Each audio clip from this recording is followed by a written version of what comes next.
इसमें ऐसे भी होंगे जो रोज कमा के घर के खर्चे चलाते हैं, ऐसे भी होंगे जो घर बैठ के खाते हैं, लेकिन खुदा की कसम आज एक लाइन में सब बैठ गए, एक ही सफ में खड़े हो गए महमूद व अयाज। ना कोई बंदा रहा ना कोई बंदा नवाज, तेरी सरकार में पहुंचे तो सभी एक हुए। तो खुदा की कसम ये वो मंजर देखने को मिलता है जब हुजूर की गुलामी की सफ में आते हैं ना, तो छोटे बड़े सब एक जैसे नजर आया करते हैं, एक जैसे नजर आया करते हैं। बता तो सही, अगर एक जलसा एक कर सकता है तो फिर मदीने वाले की मोहब्बत कितना एक बना सकती है। सुभान अल्लाह। नारे तकबीर, नारे रिसालत। उनका जो काम है अहले सियासत जाने, अपना पैगाम मोहब्बत है जहां तक पहुंचे, अपना पैगाम मोहब्बत है जहां तक पहुंचे। लोग कहते हैं बरेलवी आपस में लड़ाते हैं, मैं कहता हूं नहीं प्यारे, गलत कहते हो, बरेलवी आपस में लड़ाते नहीं, बरेलवी लड़ते हुओं को गले मिलाया करते। ये सच्ची बात है और चैलेंज है मेरा पूरी दुनिया नजदियत को। अगर बात गलत हो मिंबर से उतार दे, सच्ची हो तो आके बैठ। तेरी फिक्र 100 साल पुरानी है, इमाम अहमद रजा की फिक्र 1400 साल पुरानी है। हाँ, तेरी फिक्र 100 साल पुरानी है।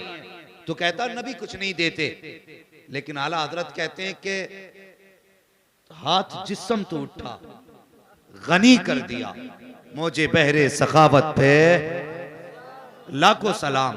ये कहते हैं नबी को इल्म नहीं। आला हजरत ने क्या कहा, नबी के इल्म की बात करते हो? इन्होंने कहा कि नबी को पीठ पीछे की खबर नहीं। आला हजरत कहने लगे और कोई गैब क्या, तुमसे निहा हो भला जब ना खुदा की छुपा तुम पे। अल्लाह सलामत रखे। लगना चाहिए गुलाम नबी भाई कि सिर्फ मिंबर वाले नात नहीं पढ़ते, ये नीचे वाले भी नात पढ़ते। सुभान अल्लाह, सुभान। हाँ, नात नीचे वाले भी पढ़ते हैं। आला हजरत ने क्या कहा, और कोई गैब क्या, तुमसे निहा हो भला जब ना खुदा की छुपा, जब ना खुदा की छुपा तुम पे करोड़ों दुरूद। अल्लाह अकबर। ये आज की फिक्र है, वो 1400 साल पुरानी फिक्र है। जब ये फिक्र आई तो इसने भाई को भाई से लड़ा दिया, इसने अपनों को अपनों से जुदा कर दिया। मेरे हुजूर ने हमें कलमे की रस्सी से जोड़ा था, हमें हुजूर ने दीन के दामन में रखा था।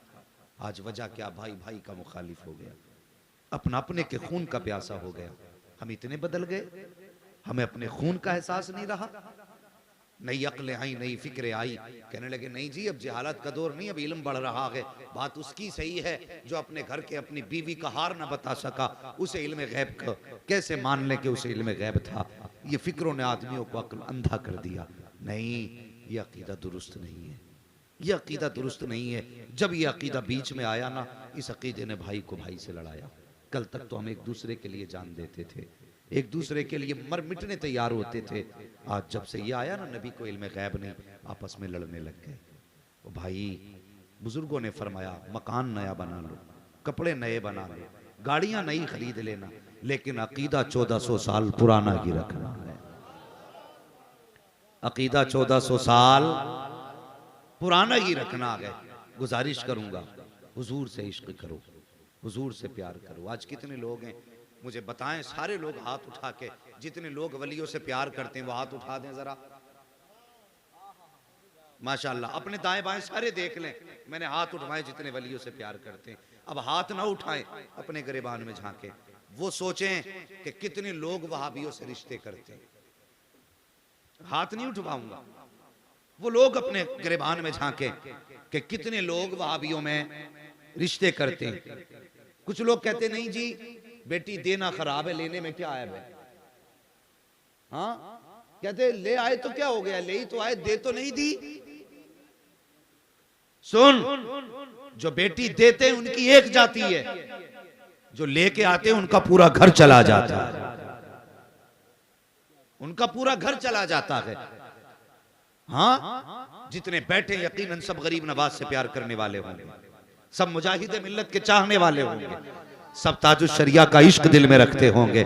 आला हजरत पे जान देने वाले होंगे, लेकिन मुझे बता तो सही, जब तुमने अपने मुर्शिद का दामन थामा, मैं तुमसे ये नहीं पूछूंगा तुमने किसका दामन थामा है, तुमने किसके हाथ में हाथ दिया है। ओ यार, मैं 2 रोटी खाता हूँ तो मुझ में सोचने की अल्लाह ने कुव्वत रखी है। आप 2 रोटी खाते हैं, अच्छे बुरे की आपको भी तमीज होगी। आपने जिसके हाथ में हाथ दिया अच्छा ही समझ के दिया होगा, जिसको आपने दामन को थामा है उसको अच्छा ही समझ के दामन थामा होगा। लेकिन बता तो सही, अगर तूने हाथ ताजु शरिया के हाथ में दिया है, अगर तेरा हाथ हबीब मिल्लत के हाथ में गया है, अगर तेरा हाथ हुजूर कादरी साहब के हाथ में गया है, अगर तेरा हाथ किसी हशमती के हाथ में गया है, अगर तेरा हाथ किसी चिश्ती के हाथ में गया है, अगर तेरा हाथ किसी अशरफी दूल्हा के हाथ में गया है, फिर मुझे बता तो सही, वही हाथ वहाबी के हाथ में जाए तुझे हया क्यों नहीं आती है? वही हाथ बदमज़हब के हाथ में जाए तुझे गैरत क्यों नहीं आती है? और यार, अगर हाथ किसी अल्लाह वाले के हाथ में दिया है तो ऐद कर लो, हाथ कट तो सकता है, किसी वहाबी के हाथ में हाथ जा नहीं सकता। नारे तकबीर, नारे रिसाल। हाँ, और ये नहीं कि हाथ उनके हाथ में एक बार दे दिया था तो अब इस हाथ की जरूरत ही नहीं, मुरीद हो गए, बात खत्म। और जानते हो, हुजूर के प्यारे चहीते लाडले सहाबी हजरत उस्मान गनी रजी अल्लाह ताला, हजरत उस्मान गनी रजी अल्लाह ताला, कुछ लोग ऐसे हैं जो सहाबा का अहले बैत का नाम लेकर के हुजूर के सहाबा के खिलाफ भौंकते हैं, हमें उनसे भी बचना है। और कुछ ऐसे लोग हैं जो सहाबा की आड़ में अहले बैत के खिलाफ भौंका करते हैं, हमें उनसे भी बचना है। सुन्नी वो है जिसके एक हाथ में सहाबा का दामन है, दूसरे हाथ में अहले बैत का दामन होता है, ये सही सुन्नी है। हाँ, तो लोगों ने भौंका हजरत उस्मान गनी के खिलाफ, मगर खुदा की कसम तुम जानते नहीं हो, उस्मान वो हया वाला सहाबी है जिससे फरिश्ते भी हया करते थे, फरिश्ते भी हया करते थे। हजरत उस्मान गनी रज़ी अल्लाह ताला, जानते हो जिस हाथ से आपने हुजूर के हाथ में हाथ दिया था, उस हाथ से हुजूर ने वही, हजरत उस्मान गनी ने वही लिखी।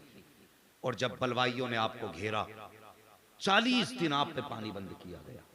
कितने दिन बोलें, कितने?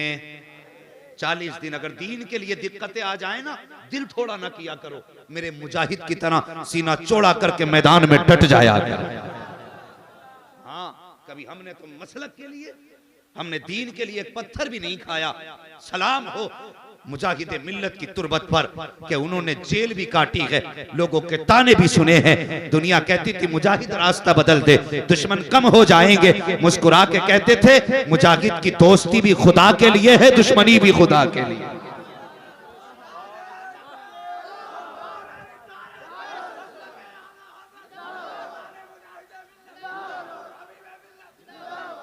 हाँ, और इन्हें बिगड़े सूरत वालों को मुस्तफा का दीदार क्या खाक होगा। हाँ, इन्हें तो हुजूर मदीने से ही वापस कर देते हैं, इन्हें मजार तक नहीं दिखाते। वो नसीब वाला नहीं है जिसने आंखों से मुस्तफा को देखा। और उनके नाम पे पत्थर खा के तो देख, खुदा की कसम फिर करम मदीने से होता। कभी उनके लिए लोगों की ताने तो सुनो। हुजूर मुजाहिद मिल्लत को जब जेल के अंदर डाला गया था ना, तो तपती हुई जमीन थी अरब की। कैसी जमीन थी? तपती हुई। आज उस जमीन की गर्मी का आज ये आलम है कि जब गर्मी होती है ना, लोग दीवार का सहारा लेके चलते हैं ताकि सूरज ना पड़ सके। खुदा की कसम ऐसी तपती हुई जमीन पर, पथरीली जमीन पर मुजाहिद मिल्लत को कैद करके छोड़ा गया। माथे पे पसीना था लेकिन दिल पे सुकून था। अल्लाह अकबर। गर्मी की शिद्दत थी लेकिन रूह तस्कीन पा रही थी। ये मुजाहिद मिल्लत हैं। जब वहां की कैद में आपको डाला गया, किसी ने ख्वाब में देखा कि हुजूर मुजाहिद मिल्लत हैं और भी दीगर उलमा है। हुजूर के मजार के आगे दस्तरखान लगा है और दस्तरखान बिछाने वाला कोई और न था बल्कि आमीना का लाल मौजूद था। हुजूर ने दस्तरखान बिछाया, उलमा आके बैठ जाते हैं। दस्तरखान पे उलमा की दावत है और उन्हीं बैठने वालों में एक मेरा धाम नगर शरीफ का शहजादा हुजूर मुजाहिद मिल्लत भी हैं, जिसने ये ख्वाब देखा। उनका अपना बयान है, मैंने देखा उलमा बाकी तो सारे अपने हाथ से खा रहे थे, लेकिन मुजाहिद मिल्लत को मदीने वाले मुस्तफा अपने हाथ से लुकवे खिला रहे। सुभान अल्लाह, सुभान।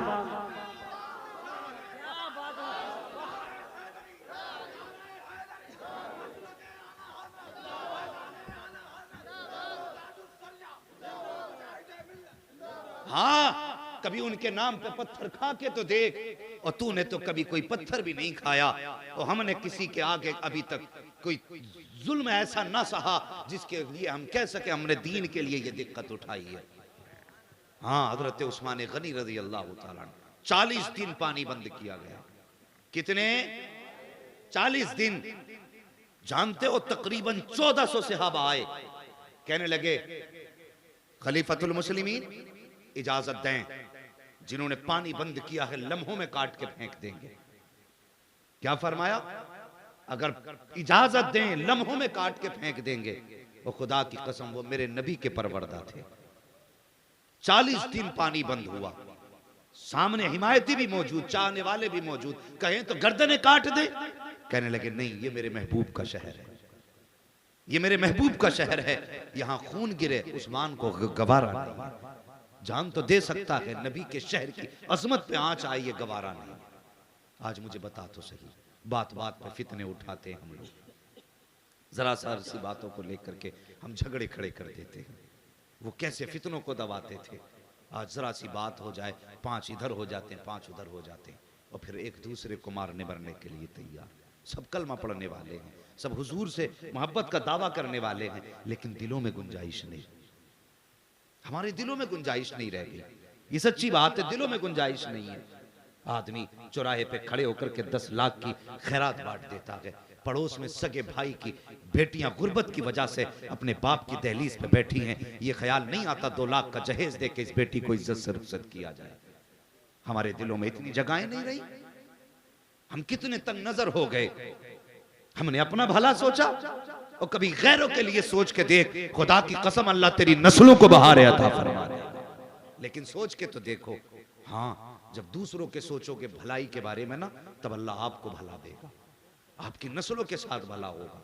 सुने, एक बुजुर्ग गुजरे हैं, नाम था उनका शेख फरीदुद्दीन रहमतुल्लाहि ताला अलैह। दिल्ली के एक बुजुर्ग थे, दिल्ली के बुजुर्ग थे। उनका एक मुरीद था, अल्लाह ने उसे 6 बेटियां दी थी। कितनी?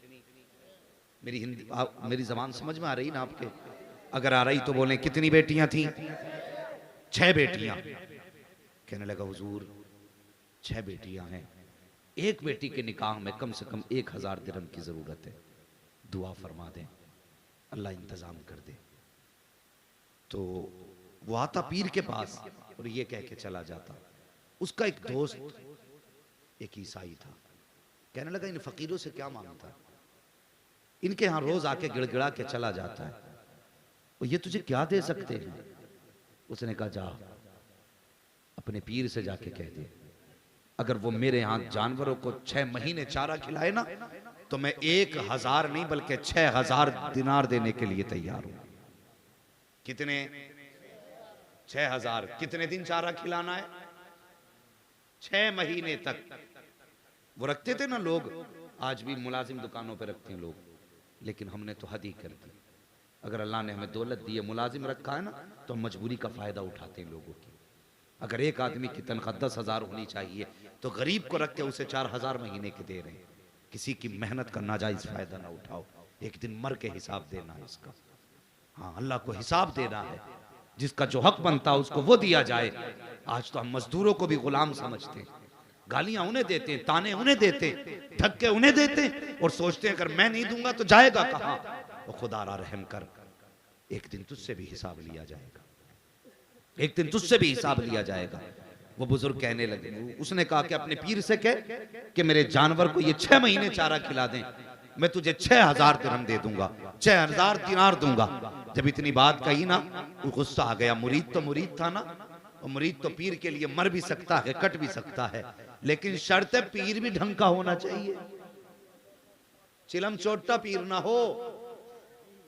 ये भी सुन ले मेरी बात, पीर भी ऐसा हो जो हाथ पकड़े तो रिश्ता मदीने वाले से जोड़ दे, ऐसा पीर होना चाहिए। और वो पीर ही ऐसा था। कहने लगे, जब से उसने कहा ना कि तू अपने पीर से कि मेरे घर पे 6 महीने जानवरों को चारा डाल दे, मैं जो हूं ना तुझे 6000 दिरहम दे दूंगा। गुस्सा हो गया, झगड़ा हो गया, लोग आ गए, बात समझा दी गई, इधर उधर हो गए लोग। लेकिन ये बात चलते चलते ना उन बुजुर्ग के बारगाह में पहुंच गई कि एक ईसाई कहता है कि जा अपने पीर से कि मेरे जानवर को 6 महीने चारा खिला, मैं 6000 दे दूंगा। आप उसके दरवाजे पे चले गए। कौन? कहा हम आए हैं। दरवाजा खोला। आप क्यों आए? कहने लगे सुना है तूने ये कहा अगर मैं तेरे जानवर को 6 महीने चारा खिलाऊं तो तू मुझे मेरे मुरीद को 6000 दिरहम दे देगा। उसने कहा तो था। कहा फिर मैं आ गया हूं। उसने कहा जा बाबा तेरे बस की बात नहीं। कहा तूने तो कहा ना चौराहे पे खड़े होके दूंगा। कहा तो है लेकिन तुमसे बात पूरी नहीं होगी। कहा जबान का पक्का तो बन। उसने कहा मैं तो जबान का पक्का हूं लेकिन आप नहीं रह सकते। आपने फरमाया क्यों? वादा कर। चलते हैं, तहरीर तैयार की जाए। आज भी लिखा जाता है, आज भी यादगार के तौर पर मुआहदे तैयार किए जाते हैं। पहले भी लिखे जाते थे। गए काजी की बारगाह में, लिखा गया कि मैं 6 महीने इसके जानवर को चारा खिलाऊंगा और ये मुझे 6000 दिरहम देगा, मेरे मुरीद को देगा। अल्लाह अकबर। तहरीर तैयार हो गई। आपने 6000 दिरहम लिए और अपने मुरीद गरीब के हवाले कर दिए। फरमाया जाके अपनी बेटियों को इज्जत से रुखसत कर दे। जब इतनी बात बादशाह के दरबार तक पहुंची, बादशाह हजरत का मोतक़िद था, उसको पता चला हजरत ने 6 महीने के लिए अपने आप को फला ईसाई के हाथ में बेचा है। फौरन 12000 दिरहम लेके आ गया। कहने लगा हुजूर उसके दिरहम वापस कीजिए, मैं आपको 12000 दिरहम देने के लिए तैयार हूं। आपको जलाल आया, फरमाने लगे सुन अगर दिरहम देने हैं तो दे, शर्त ना लगा, जो मुझे करना है मैं करके रहूंगा। बादशाह चूंकि गुलाम था, चाहने वाला था, 12000 दिरहम दिए। बादशाह तो चला गया, आप अपनी जगह पे खड़े रहे। जब बादशाह वापस गया, आपने ऐलान किया लोगों मेरे पास 12000 दिरहम मौजूद हैं और किसी की बेटी अगर रुखसत होने से रह गई हो आए मुझसे 12000 दिरहम लेके चला जाए। आपने वो 12000 भी तकसीम कर दिए। अगला दिन आया है, आपने किसान उसके खेत में गए, जाकर के चारा काटना शुरू किया। पीछे से ईसाई चला गया, जाकर के देखने लगा अल्लाह वाला चारा काट रहा है। ये दूर से बैठ करके नजारा देख रहा है। उसने कहा बुजुर्ग जरा ठहरो तो सही। कहा बात क्या है? कहा बताओ तो सही। बादशाह ने 12000 दिरहम दिए थे, अगर चाहते तो मेरे 6000 दे करके अपनी जान बचा सकते थे और बाकी के 6000 से उसकी गरीब बेटियों को इज्जत से रुखसत कर सकते थे। बताओ तो सही आपने ऐसा क्यों नहीं किया? इतना सुनना था। अल्लाह वाले की आंख में आंसू आ गए, रो के कहने लगे मैं चाहता तो अपनी जान बचा सकता था, तेरा मुआवजा खत्म हो सकता था, तेरा पैसा वापस हो सकता था। का बताओ तो सही फिर ऐसा क्यों नहीं किया? तो रो के कहने लगे 12000 से 12 बेटियां रुखसत हो गई हैं, 6000 से 6 बेटियां रुखसत हुई हैं। मैं तेरे दरवाजे पर काम करता रहूंगा ताकि और आने वाली नस्लों में गरीब बेटियां अपने बाप के दरवाजे से इज्जत के साथ रुखसत होती रहे। नारे तकबीर, नारे रिसालत, उलमाए अहले सुन्नत मसलके आला हजरत अल्लामा मुफ्ती हम्माद साहब किबला, नारे तकबीर, नारे रिसालत। दौड़ा कदमों पे गिर गया, कहने लगा बस माफ कर दे। मैंने अब तक मुसलमानों के अखलाक के बारे में सुना था, आज पता चल गया, आज आंखों से देख लिया मैंने। उसने कहा बस कलमा पढ़ाएं और अपना बनाएं। फरमाने लगे इतनी भी जल्दी क्या है, क्यों इतनी जल्दी कलमा पढ़ना चाहता? उसने कहा मैं समझ गया, जब मदीने वाले के उम्मती के अखलाक का ये आलम है तो फिर मदीने वाले मुस्तफ़ा के अखलाक का आलम क्या होगा? हाँ, फिर मुस्तफ़ा के अखलाक का आलम क्या होगा? तो भाई दूसरों के बारे में भला सोचे करो। हाँ, आज हम अपने लिए जीते हैं, हमें ज़रूरत होगी तो हम 1800 के जूते खरीद लाएंगे, हमें अपने लिए ज़रूरत होगी हम 1 लाख का मोबाइल खरीद लाएंगे, लेकिन हमें उम्मत की गरीब बेटियां दिखाई नहीं देती। और ज़िंदगी जी के देख, खुदा की कसम दूसरों के लिए जी के देखो, फिर देखो जीने में मज़ा कितना आता है। अपने लिए तो सब जीते हैं और हुजूर का गुलाम अपने लिए नहीं बल्कि दूसरों के लिए जिया करता है, दूसरों के लिए जिया करता है। दिलों में जगह पैदा करें, नफरतें ख़त्म करें। बात बात पे झगड़ा, इमामत को लेके झगड़ा, मदरसों को लेके झगड़ा, पीरा मुरीदी को लेके झगड़ा, बंटवारे को लेके झगड़ा, लेन देन को लेके झगड़ा, कितने झगड़े हमारे बीच हो गए। इसमें सुलह करें और कौम में फितना ना फैलाएं, फितना ना फैलाएं। फरमाया गया अल फितना तो अशद्दु मिनल कत्ल, फितना कत्ल से ज्यादा शदीद है। हाँ, फितना कत्ल से ज्यादा शदीद है। खुदारा फितनों को हवा ना दें, फितनों को हवा ना दें, इन्हें आगे ना बढ़ाएं। हो सके तो फितने मिटा के चलें, फितने खत्म करके चलें, एक दूसरे सुन्नी भाई के लिए दिल में जगह रखें, एक दूसरे के लिए दिल में जगहें रखें। लेकिन ये नहीं मौलवी कह के गया दिल में जगह रखनी है तो वहां भी तेरी भी दावत है, अहले हदीस तेरी भी दावत है, सुले कुल्ली तेरी भी दावत है। ना, एक अहद, एक उसूल अपना रखो, और वो उसूल मेरे ताजु शरिया की ज़बान में समझ लो, खुदा से नबी से जो हो बेगाना उसे दिल से जुदा कर दे। जो हुजूर का नहीं वो तेरा नहीं होना चाहिए। ये है असले ईमान, ये है असले इस्लाम। क्यों, कौन सा ईमान है हमारा? हैं? हम हुजूर से भी प्यार के दावे करते हैं, हाथ वहाबियों से भी मिलाते हैं, दावतें खाने चले जाते हैं, वो कहते नहीं बेटी क्यों दे दी? कहा नहीं हजरत, थोड़ा सा पैसे वाला आदमी था, बेटी की जिंदगी अच्छी गुजर जाएगी। ना, ये न देख पैसा कितना है, बेटी का हाथ देना है ना किसी के हाथ में, तो ये देख इसका रिश्ता मदीने वाले से कैसा है। हाँ यार, ये चंद साल जिंदगी है, 10 20 50 साल में मौत आने जानी है। ये तो भूखे रहकर भी कट जाएगी, ये तो तंदस्ती में भी कट जाएगी, लेकिन हमेशा रहने वाली जिंदगी के बारे में सोच। जो मरने के बाद जिंदा होना है ना, फिर उसके बारे में सोच। ये तो किसी भी हाल में कट जाएगी, खुदा की कसम मरने के बाद की जो जिंदगी है वो सुकून के सिवा नहीं कट सकती है। दौलत के लालच में बेटियों की जिंदगी तबाह ना करें, अपनों के साथ रहम करें।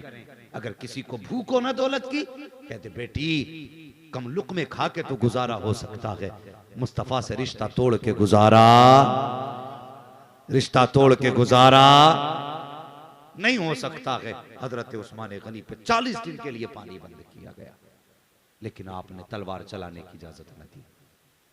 फिर वो दिन भी आया, हजरत उस्मान गनी ने 40 दिन पानी न पिया।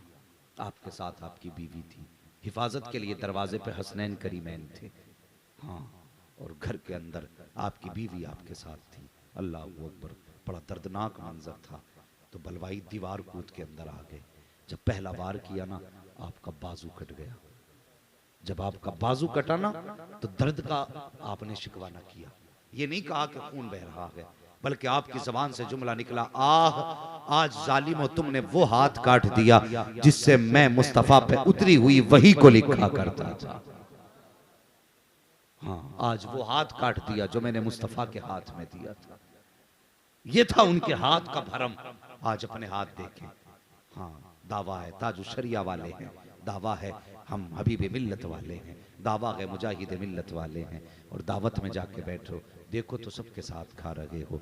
यही तुम्हारे बिहार की ज़मीन है। हुजूर याहिया मुनीरी रहमतुल्लाहि ताला अलैह, अल्लाहु अकबर, बड़ी पाए के बुजुर्ग गुजरे हैं बिहार की सरजमीन पर। हजरत याहिया मुनीरी रहमतुल्लाहि ताला अलैह कितनी शान वाले। आपका एक मुरीद था, एक दिन दरिया में गया ना नहाने के लिए, दरिया में गया, मौजें तेज थी, पैर गहरे में चला गया, गोते लगने लगे, डूबने के करीब था। अपने पीर को आवाज़ देने लगा, शेख अल मदद, शेख मेरी मदद करो। आप जब मुरीद ने इतनी बात कही ना, एक बुजुर्ग किनारे पे आ गए, कहने लगे ला हाथ बढ़ा मैं तुझे बाहर निकाल लूं। उसने कहा मैं आपको हाथ नहीं दे सकता। कहा किस लिए? कहा आप मेरे पीर नहीं हो, आप मेरे पीर नहीं हो। अल्लाह अकबर। आने वाले ने इतना सुना, मुस्कुरा के कहा मुझे जानता नहीं। कहा कौन है आप? आने वाले ने कहा मुझे खिज़र अलैहिस्सलाम कहा जाता है, मुझे खिज़र कहा जाता है। ला हाथ बढ़ा मैं तुझे किनारे लगा दूं। मुरीद की चीख निकल गई, कहने लगा जाइए, आपका खिज़र होना मुसल्लम है, लेकिन ये हाथ मैंने अपने पीरो मुर्शिद याहिया मुनीरी के हाथ में दिया है। अब ये हाथ मेरा किसी दूसरे के हाथ में चला जाए, ये गैरत अकीदत को गवारा नहीं है। अगर याहिया मुनीरी का मुरीद अपने पीर के अलावा दूसरे के हाथ में हाथ नहीं देता, तो बता तो सही, तू ताज शरिया वाला होकर के वहाबी के हाथ में हाथ देते, तेरी गैरत को कैसे गवारा हो जाया।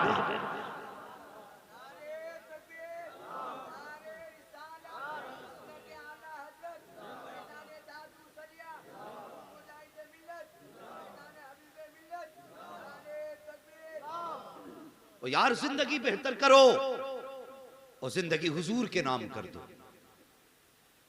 हाँ, खुदा की कसम, जिसने जिंदगी हुजूर के नाम कर दी ना, फिर जमाने पे हुकूमत उसी की रही है। ये याद रखना, जमाने पे हुकूमत, बोलें जमाने पे हुकूमत उसी की रही है। आज हर बंदा परेशान है, जमाने पे हुकूमत कहां से करेगा, इसकी तो घर में ही नहीं चल रही। हाँ, बीवी से कहता पानी ला तो वह कहती उठ के पी ले, तावीज मौलवी करे। हाँ, उनके जो हम गुलाम थे, खल्क के पेशवा रहे, उनसे फिरे जहां फिरा आई कमी वकार में, उनसे फिरे जहां फिरा आई कमी वकार में। कौन नहीं जानता अमीरुल मोमिनीन हजरत उमर रज़ी अल्लाह ताला अन्हु, और आपका रोब दबदबा ऐसा, जलाल ऐसा, आपका नाम सुन के बड़े बड़े बादशाह कांप जाते थे, बादशाह कांप जाते थे। लेकिन हुजूर की दी हुई शरीयत में पूरी जिंदगी पहरा दिया, और जब पूरी जिंदगी हुजूर की छोड़े हुए, हुजूर के दिए हुए उसूल और ज़ाब्तों पर आपने पहरा दिया, फिर दुनिया ने कैसा सर आंखों पे रखा। किसी खातून का तेल जमीन पे गिरा, रोती हुई बैठ गई वहां पे, हजरत उमर का गुजर हुआ और आपने पूछा क्यों रो रही है? खातून ने कहा था मेरा तेल गिरा, जमीन पी गई। अल्लाह अकबर, कैसे गुलाम थे हुजूर के। आपने हाथ में दुर्रा पकड़ा हुआ था, फरमाने लगे जमीन जानती है मैं कौन हूं, देख मैं उमर हूं, इसका तेल वापस कर ले वरना हड्डी तोड़ दूंगा। इतनी बात हजरत उमर ने कही, तारीख में लिखा है कि जमीन से ऐसे तेल बाहर आ रहा था जैसे चश्मे से पानी बाहर आया। ये हुजूर के गुलामों की शान है, ऐसे तेल वापस आ गया जैसे पानी चश्मों से निकला करता है। हाँ, मगर उनकी जिंदगी देखो, अल्लाह पे तवक्कुल देखो। आज बंदे की तारीफ कर दो तो मौज ही मौज हो जाती है उसकी, हैं? कह दो ना यार ये बहुत अच्छा आदमी है, तो फिर वो यूं हो जाता है, अब तो हमसे अच्छा कोई है नहीं। लेकिन देखो, किसी ने हजरत खालिद बिन वलीद, कितने बड़े सिपह सालार हैं, कितने बड़े सिपह सालार, जिस जंग में कदम रखें फतह मुकद्दर बन जाती थी। किसी ने कहा हजरत खालिद बिन वलीद इतने बड़े जंगजू हैं कि वो अपने तलवार के दम पे जंग जीतते हैं। हजरत उमर के सामने बात आ गई, गुस्सा आ गया हजरत उमर को, कहने लगे नहीं ऐसा नहीं है, जंगे जितनी भी मिलती हैं खुदा के करम से फतह मिला करती है। सुभान अल्लाह, सुभान अल्लाह। कहा नहीं, अगर खालिद सिपह सलार ना हो तो जंग फतह ना हो। इतना सुना आपने हुक्म जारी कर दिया, फरमाया जाओ जंग में जाओ, ये मेरा खत ले जाओ और जाकर के खालिद बिन वलीद के हाथ में दे दो, खालिद बिन वलीद के हाथ में दे दो। वो खत कासिद लेके गया, हजरत खालिद बिन वलीद के हाथ में खत दे दिया। उसमें लिखा हुआ था तुम्हें माजूल किया जाता है और तुम्हारी जगह पर सिपह सलार अबू उबैदा इब्न जर्राह को मुकर्रर किया जाता है। हाँ, कि तुम्हारी जगह पर अबू उबैदा को खलीफा मुकर्रर किया जाता, वो सिपह सलार मुकर्रर किया जाता है। फरमाया उसमें नीचे लिखा था सुनो, या तो जंग लड़नी है तो आम सिपाही की तरह लड़ सकते हैं आप, लेकिन सिपह सलार बन के नहीं। वो कैसे हुजूर के चहीते थे, खुद अपने हाथ से जाके अलम हुजूर के सहाबी को पकड़ा दिया और खुद एक आम सिपाही की तरह लड़ने लगे। किसी ने कहा खालिद बिन वलीद अब भी लड़ोगे, आपको सिपह सलार के मनसब से हटाया गया, अब भी लड़ोगे? कहने लगे खालिद कभी अपने लिए नहीं लड़ा, पूरी जिंदगी हुजूर के लिए लड़ा है। कल भी सिपाही बन के खालिद लड़ता था, आज भी सिपाही बन के खालिद लड़ेगा। अल्लाह अकबर। आप जंग लड़ते रहे, सिपह सलार बन के नहीं। आज आपको किसी को मनसब से हटा के देखिए, अगर कह तो दीजिए किसी से कि तू मस्जिद की सदारत के लायक नहीं है, तो इसके खजांची बनने के लायक नहीं है, तो मुअज्जिन बनने के लायक नहीं है। लोग जिल्लत से समझते हैं कि हम जलील कर दिए गए, हम रुसवा हो गए। और यार कभी अपने लिए न जी, अगर जीना है तो मुस्तफा की गुलामी के लिए जिया करो। अगर मनसब बदले तो बदल जाए, लेकिन मुस्तफा के दीन पे कोई आंच नहीं आनी चाहिए, हुजूर के दीन पे कोई आंच नहीं आनी चाहिए। पूरी जिंदगी खालिद बिन वलीद उसी हालत में लड़ते रहे, एक सिपाही बनकर के लड़ते रहे। अल्लाह अकबर। जंग का मौका आया, लड़ते लड़ते दरिया के किनारे पूरा लश्कर पहुंचा। आप उस वक्त में सिपाही की हालत में थे, जो सिपह सलार हैं उस वक्त के। कहते खालिद बिन वलीद कहा जी, का करीब आइए, का बात क्या है? हजरत खालिद बिन वलीद को करीब बुलाया, बुलाने के बाद कान में कहा बताओ तो सही, लश्कर पार लेके जाना है, इस लश्कर को दरिया के पार कैसे पहुंचाया जाएगा? कोई रास्ता तुम्हें तो आता होगा, बताओ तो सही, अगर कोई रास्ता हो तो बताओ। अल्लाह अकबर। मासूल किसने किया है? हजरत उमर ने किया है।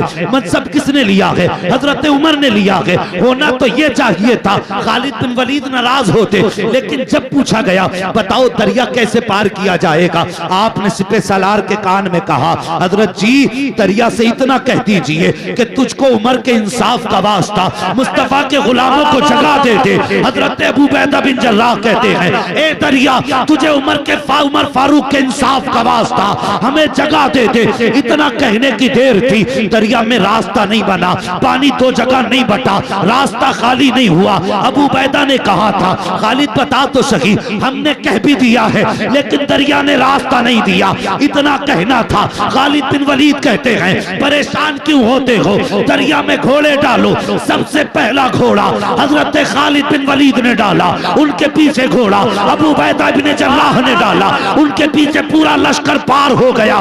जब लश्कर पार हुआ, खालिद बिन वलीद कहते हैं, मुझे पैदा करने वाले की कसम, जब मैंने दरिया में घोड़ा डाला था, बज़ाहिर तो दरिया पानी से भरा था, लेकिन जब घोड़ों ने पानी पे कदम रखा था तो ऐसा नहीं लग रहा था कि पानी पे कदम है, बल्कि ऐसा लग रहा था जैसे घोड़ों के नीचे पत्थर की सिलें बिछा दी गई है। नारे तकबीर, नारे रिसालत, उलमाए अहले सुन्नत मसलके आला हज़रत, नारे तकबीर, नारे रिसालत। ये हैं हुजूर के गुलाम। आज सोच के हमारे दरमियान यही गुलामी है। अगर किसी को पंच बना के बैठा दो किसी के फैसले में, तो आज तो इशारों में पंचायतें हो जाती है। अगर जालिम ताकतवर है और मजलूम कमजोर है तो कहते कोई बात नहीं भाई, गलती हो गई, अब नहीं होगी, हो गया फैसला। ये आज हमारे फैसले हैं, कल खुदा की कसम उनके फैसले थे। उनके फैसले, अल्लाह से डरने वाले लोग थे वो। और कैसे लोग, जब दरिया पार हो गया, जब दरिया पार हो गया तो सिपह सलार कहने लगे लश्कर से, पीछे मुड़ के गौर से देखो किसी की कोई चीज गुमी तो नहीं है। लश्कर के लोगों ने कहा, हजरत एक प्याला था वो दरिया में गिर गया, एक प्याला था दरिया में गिर गया।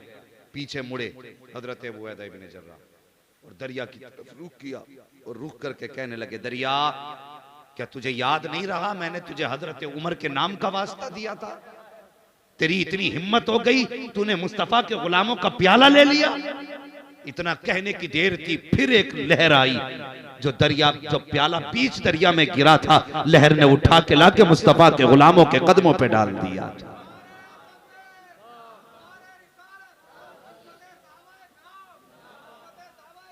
जिंदाबाद जिंदाबाद, अल्लाह सलामत रखे भाई तुम्हें। सुने, ये हुजूर की गुलामी का असर था, लेकिन यूं ही गुलाम नहीं थे, यूं ही गुलाम नहीं थे। आज किसी को जरा सा मनसब मिल जाए, यहाँ प्रधान को क्या बोलते हैं, सरपंच, प्रधान ही बोलते हैं। किसी को प्रधानी का ओहदा मिल जाए, किसी को सेक्रेटरी का ओहदा मिल जाए, किसी को मतलब ऊंचा मनसब मिल जाए ना, तो फिर वो मुड़ के नहीं देखता। हाँ, फिर वो मुड़ के नहीं देखता। मगर हुजूर के गुलामों ने देखो, जिन्होंने आधी दुनिया पे हुकूमत की, उनकी नजरें कैसी थी। नकाब ओढ़ के रात में हजरत उमर निकले। उनका नकाब औरतों वाला नकाब नहीं होता था, चादर थोड़ी नीची करके डाल लेते थे ताकि किसी को पहचान ना हो। रास्ते में रात को निकले, जब बस्ती के बाहर गए ना तो एक झोपड़ी दिखाई दी। झोपड़ी के बाहर कोई बैठा हुआ था, आंख में आंसू थे, अंदर से किसी खातून के रोने की आवाज आ रही थी। हजरत उमर फारूक आजम पहुंच गए, जाके करीब कहने लगे, बता तो सही तू कौन है, कहाँ का रहने वाला है? उसने कहा मैं मुसाफिर हूँ, परदेसी हूँ। कहा यहाँ क्या कर रहा है? कहा अमीरुल मोमिनीन से मिलना चाहता था। उमर फारूक आजम का बड़ा नाम सुना, उनसे मुलाकात के लिए आया था। फरमाने लगे, फिर बताइए इस खेमे में क्या है? उसने कहा हुजूर मेरी बीवी मेरे साथ थी। उसने कहा जनाब, उसने पहचाना नहीं? कहने लगा जनाब मेरी बीवी मेरे साथ थी, लेकिन बच्चे की विलादत का दर्द है जिसकी वजह से वो परेशान है।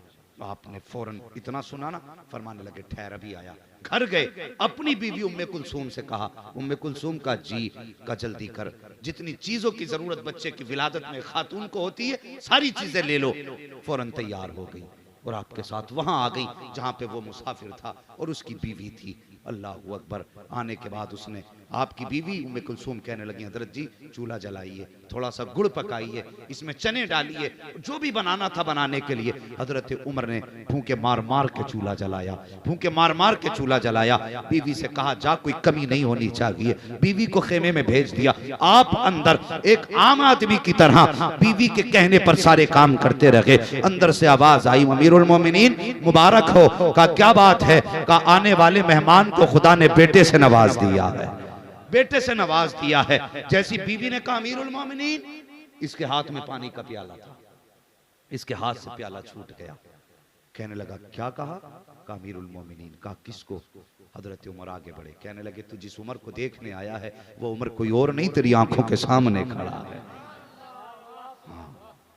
हाँ, यही चिराग जलेगा तो रोशनी होगी। जब तक निजाम मुस्तफा दुनिया में नहीं आएगा तब तक सुकून नहीं हो सकता है। दुनिया में सुकून चाहते हैं ना तो निजाम मुस्तफा लाना पड़ेगा, निजाम मुस्तफा लाना पड़ेगा हमें। आज हम अपने बारे में सोचें।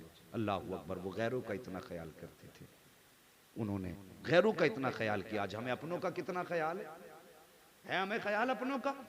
बिल्कुल हमें ख्याल नहीं। बात बात पे जमीन के बंटवारे होते हैं तो गोलियां चल जाती हैं।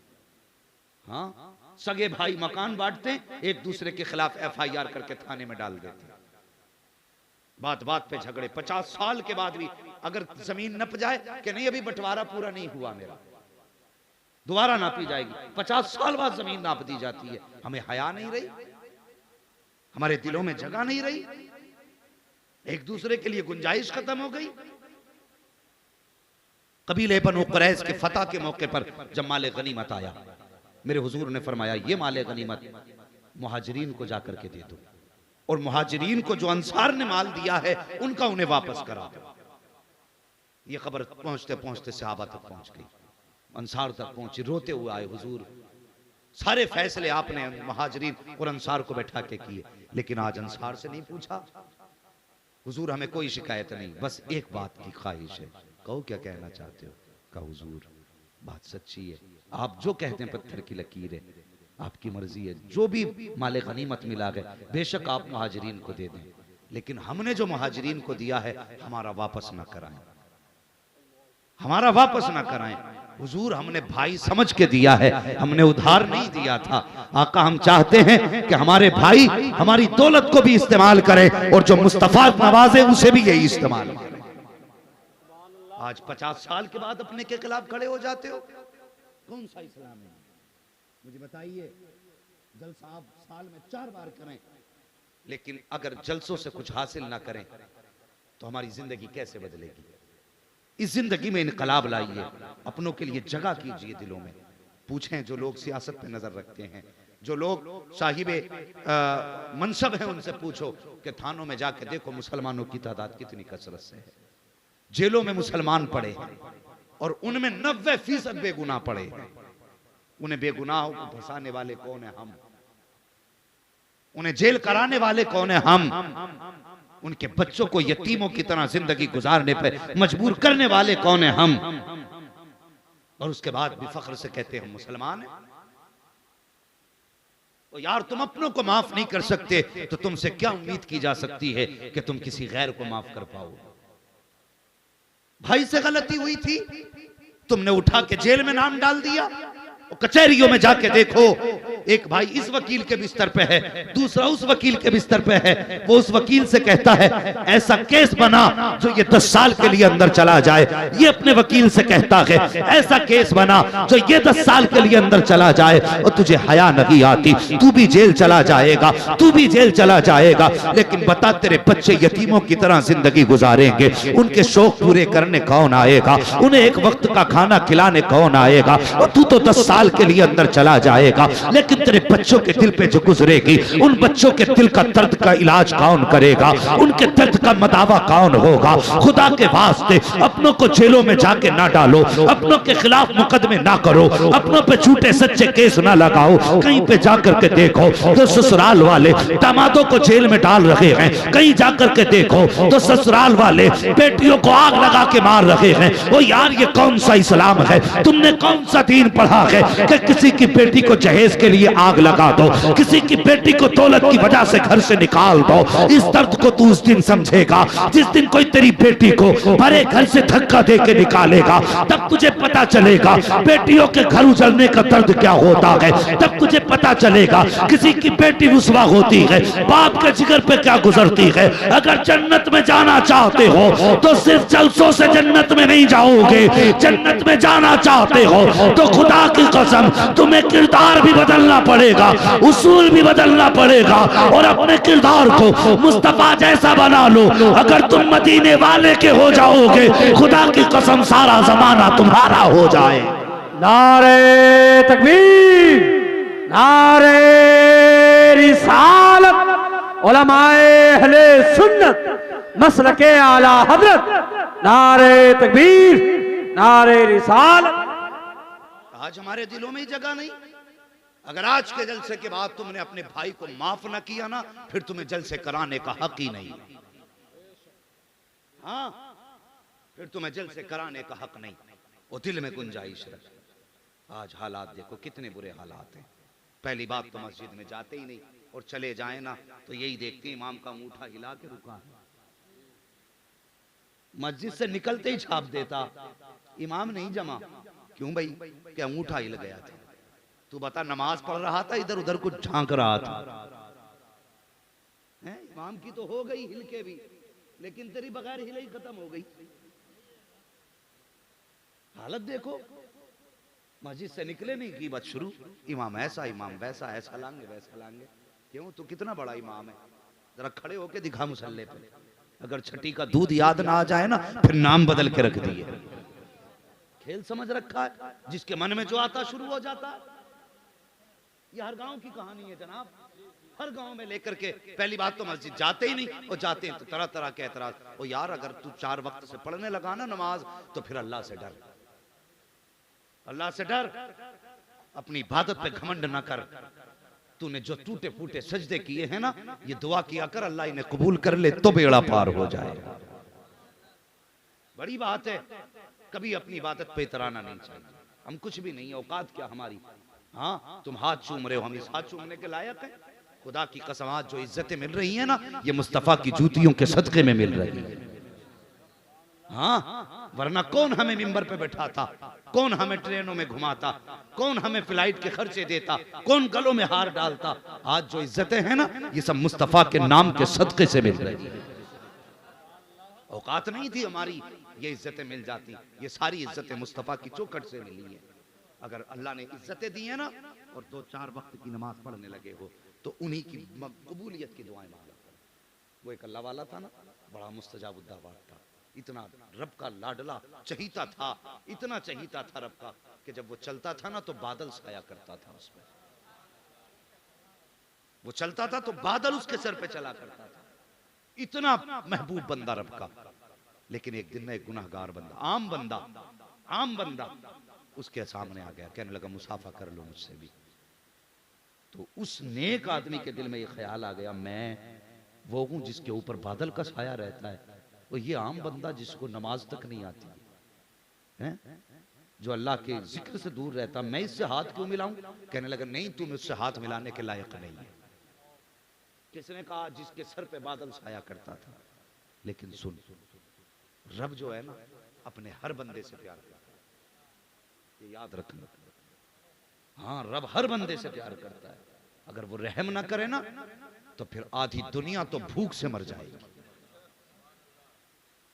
आधी दुनिया भूख से मर जाएगी। जैसी उसने कहा ना, चल तू हाथ मिलाने के लायक नहीं है, उसने यूं निगाह उठाई, रो के कहने लगा, मालिक मैं तेरा मुजरिम हूं, मैं तेरा गुनहगार हूं, मगर मेरे अल्लाह मुझे यूं चौराहे पर रुसवा ना कर। क्या बंदों को यह हक है कि मुझे चौराहों पर रुसवा करें? उसने रो के इतना कहा, अल्लाह अकबर, रो के चला गया। लेकिन जब पलट के आया, दुनिया ने देखा जो बादल उस मुत्तकी के सर पे था, अब उसके सर पे नहीं, इस गुनाहगार के सर पे चल रहा था। कैसे तुम फैसला कर सकते हो कौन गलत है कौन सही है? फतवे जाहिर पे लगते हैं, बात सही है, लेकिन अगर नमाजें पढ़ने लगे हो ना, तो फिर इतराना मत, किसी पे उंगली ना उठाना, अपने गिरबान में झांक के देखो।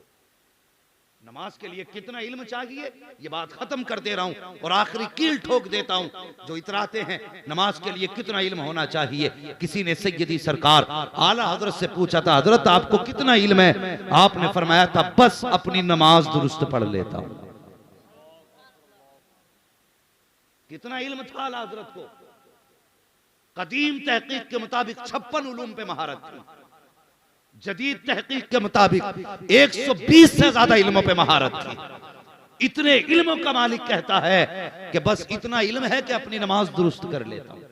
और तुझे तो बिस्मिल्लाह भी सही नहीं आती, अगर खड़ा कर दो कलमा पढ़ने के लिए तो 6 बार अटकेगा कलमा। हाँ, ये हालात है। और जिन्हें खुद कुछ नहीं आता वो दूसरों पे इल्जाम। ना भाई, खुदा रहा अपने ऊपर रहम करो, अपने ऊपर रहम करो। कहीं ऐसा ना हो तेरी जबान से निकला हुआ तीर किसी के दिल को दुखी कर दें और तेरी दुनिया भी तबाह हो जाए, आखिरत भी तबाह हो जाए। ख्याल करना मेरी बात का, कोशिश ये करना तुमसे किसी को तकलीफ ना पहुंचे। तुम्हारे जुमले, लोग कहते हैं नहीं नहीं मैं किसी को कुछ नहीं कहता हूं, मैं तो बस मुंह पे सच्चाई कह के चला जाता हूं। कभी कभी सच किसी को जलील भी कर देता है। सच कहने के भी तरीके होते हैं, इस्लाह के भी तरीके होते हैं। आज बंदा माइक पे अगर कोई पढ़ रहा गलती हो जाए कि तौबा कर, रस्म चली आ रही है, तौबा कर, गलती छोटी हो या बड़ी हो तौबा कर। क्योंकि लोग हमें बड़ा समझ ले, वो उसने गलती पकड़ ली उसकी। इस्लाह के ये तरीके। मेरे हुजूर की महफिल में अगर किसी से खता होती और हुजूर देखते इसने गलत किया है, कभी ये नहीं कहते फलां खड़ा हो तेरे अंदर ये कमी है, ये नहीं कहते फलां तू खड़ा हो तुझ में ये कमी है। इस्लाह करने का कितना प्यारा अंदाज था। मुस्कुराते फरमाया करते, बाज लोग इस काम को ऐसे करते हैं बल्कि ये ऐसे नहीं ऐसे करना चाहते हैं। खुदा की कसम इज्जतें भी रह जाती थी, इस्लाह भी हो जाया। हाँ, इज्जतें भी रह जाती थी, इस्लाह भी हो जाया करती थी। दिलों में जगह करो, किसी को छोटा साबित न कर। अगर आज किसी को छोटा तूने कर भी दिया तो बता तो सही, अल्लाह अकबर, क्या तुझे मरना नहीं है? वो एक बादशाह ने किसी आलिम के पास अपने बेटे को लगाया। अभी थके तो नहीं आप लोग? अल्लाह सलामत रख के मोहब्बत से कह दें या रसूल अल्लाह। एक बादशाह ने अपने बेटे को पढ़ाने के लिए एक आलिम की ड्यूटी लगाई। कहने लगे मेरे बेटे को आप पढ़ा दीजिए। मौलाना साहब ने उस शहजादे को पढ़ाना शुरू किया। पढ़ाई मुकम्मल हो गई, बच्चा आलिम हो गया, फारिग हो गया। जब फारिग हो गया अगले दिन मौलाना ने कहा, बुजुर्ग आलिम थे, कहने लगे बेटे कल आना जरूर, तुझसे कुछ खास बात करनी है। अगले दिन वो शहजादा आया। उस्ताद ने ना हाथ में कोड़ा लिया और इतना मारा कि पूरा जिस्म उसका सुर्ख हो गया। क्या हुआ? सुर्ख हो गया। ना कोई खता, ना गलती, ना कोई परेशानी, कुछ भी नहीं, लेकिन इतना मारा कि पूरे जिस्म से खून बह निकला। और उसके बाद कहा जा बेटे, जो मुझे करना था मैंने कर लिया। शहजादा रोते हुए घर आया, बाप से कहने लगा बाज मेरे उस्ताद ने बिना खता मारा है। जानते हो वो अक्ल वाले लोग थे। आज अगर मौलाना थप्पड़ मार दें किसी बच्चे के तो लेके बच्चे का हाथ पकड़ के इमाम से हिसाब कर रहा है, मारा क्यों? तुम्हें पता मेरा बच्चा कितना इज्जत वाला है, कितने लाड से पाला मैंने बच्चे को। 4000 का इमाम और 1 करोड़ के बच्चे के थप्पड़ मार दिया। नहीं जी, निकालो, दूसरा लाएंगे। ये आज के माहौल है, यही वजह है आज बेटों को बिस्मिल्लाह तो क्या कलमा तक दुरुस्त नहीं आता है। लेकिन वो लोग थे। बादशाह से शहजादा कहने लगा बजी बहुत मारा उस्ताद ने, अफसोस इस बात का नहीं मारा है मगर अफसोस इस बात का है कि बिना खता मारा है। तो बादशाह कहने लगा नहीं बेटे, इसमें हिकमत होगी। मैं तेरे कहने से तेरे बाप तेरे उस्ताद को बुला के दरबार में रुसवा नहीं करूंगा, कोई राज जरूर होगा। मैं तेरे कहने पे तेरे उस्ताद को कुछ नहीं बोलूंगा। वक्त गुजर गया, 22 साल गुजर गए, बादशाह का इंतकाल हो गया। कितने साल समझ रहे हैं ना? कितने? 22 साल गुजर गए, बादशाह का इंतकाल हो गया। फिर ये बैठा बेटा मनसब पे, बैठते ही ना इसे अपने उस्ताद की याद आई। कहने लगा याद आई, मेरे उस्ताद ने बिना खता मारा था। सबसे पहला हुक्म जारी किया कि मेरे उस्ताद को गिरफ्तार करके मेरी अदालत में पेश किया जाए। 22 साल के बाद कहा मेरे उस्ताद को मेरे दरबार में पेश किया जाए। उस्ताद को बुलाया गया। अब तो उम्र आ गई थी ना उस्ताद की भी, बुढ़ापा था, बाल सफेद हो गए थे, बुढ़ापे की वजह से ये भौएं झुक गई थी। दरबार में पहुंचे, यूं आंखें खोल के उस्ताद ने देखा शहजादा बैठा है। जब बैठा हुआ देखा, कहने लगे शहजादे क्यों याद किया तूने? कहने लगा बादशाह, कहने लगा उस्ताद जी 22 साल हो गए हैं, मुझे वो बात आज भी याद है, आपने बिना खता मुझे मारा था। 22 साल हो गए बिना खता मारा था, आज तक उस चोट का एहसास भी है, दर्द भी महसूस होता है। का गुस्सा तो बहुत आया था, लेकिन उस वक्त मैं इख्तियार में नहीं था, आज इख्तियार में हूं, तो आज हिसाब लूंगा। आज बताइए मुझे 22 साल पहले कोड़ों से क्यों मारा था?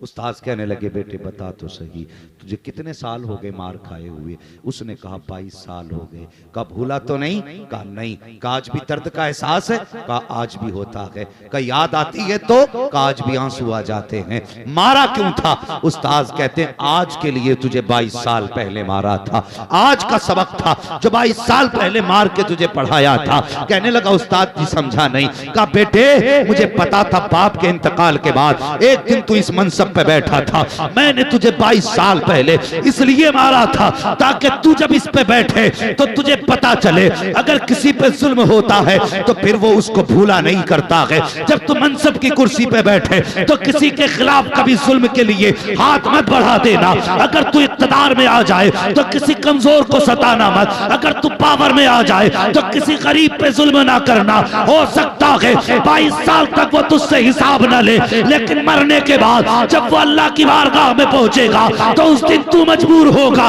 लेकिन वो इख्तियार में होगा। उस दिन तू कमजोर होगा, वो पावर में होगा। ओ बेटे जुल्म सोच समझ के करना, जितनी सजा झेल सकता है उतनी जुल्म कर लेना। अगर तू 22 साल की मेरी मार बर्दाश्त नहीं कर सकता तो मरने के बाद खुदा का बदला कैसे बर्दाश्त कर सकता है?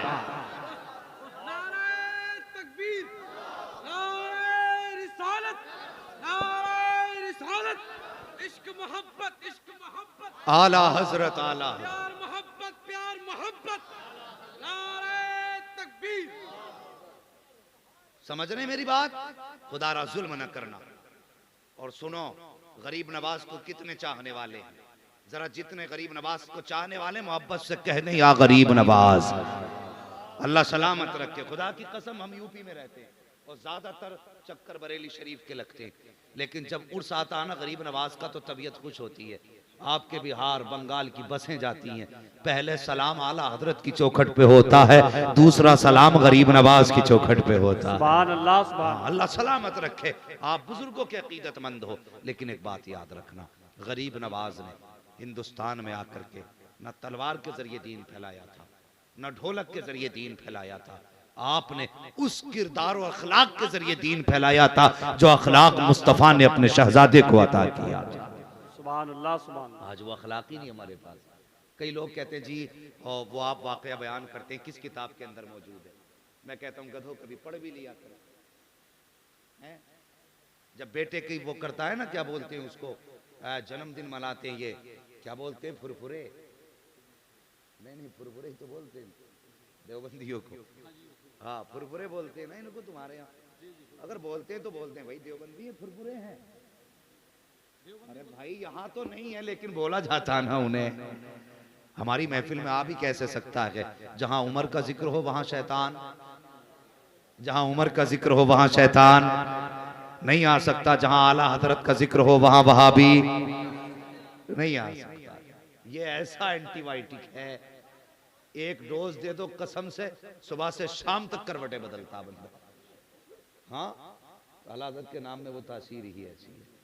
तो मैं अर्ज कर रहा था आपसे, तो कहते ना जी किस किताब में लिखा है? कभी अजमेर जाके देख, आज भी मंजर नजर आएंगे। जो जाते हैं वो देखते भी हैं।